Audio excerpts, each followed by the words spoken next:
My book Timeless Tweets 2000 of May 2021, which contains a commentary on life and over 2,000 tweets, is presented in video format in YouTube. A number of videos of small size has been produced for convenience of readers. This is one such. Video 26, Chapter 9.3. The life of a son/daughter partly depends on her upbringing, as modified by the upbringing of her spouse. Occasional boredom is of common occurrence. But all the time boredom warrants medical attention. Some WhatsApp messages are worth circulating. Some worth reading. Some can be deleted without reading. And some must have been blocked. Bribe is not just somebody taking 10% from somebody else. It is much more than that. It affects everybody's life all round. Scoundrels pay bribe to bend the rules. Innocents pay for implementing the rules. And always the bribed are scoundrels. Popularity of Facebook is traceable to everybody's interest in others' lives. It's just news and not any concern really in their welfare. It is easy to go on thinking. Difficult to stop thinking. The actual tendency of minds is to agitate and not vegetate.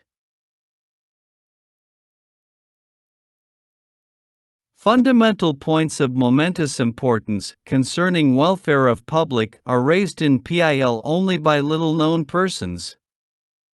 Why? Writing is an outward expression of thought. All writing, including this one, need not be profound. Can be defective in reasoning/content. Insomnia is a void. It can prompt one to lapse into the past in a reverie or embark on a vision of the future.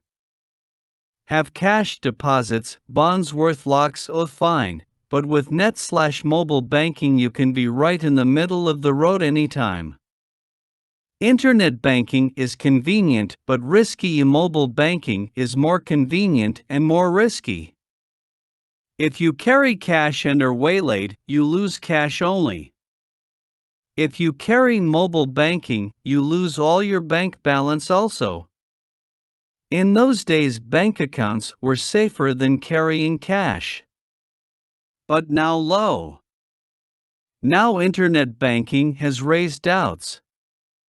One should fight obvious evil through mass movement. Going to court has risk of adverse judgment, but this is only for obvious evil.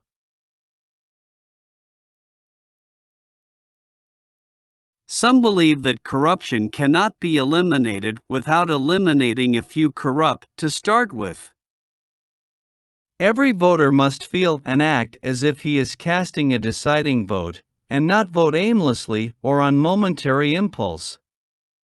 Voters, be they MLAs or general public, must be honest enough to resist temptation, brave enough to ward off fear, and knowledgeable enough to decide.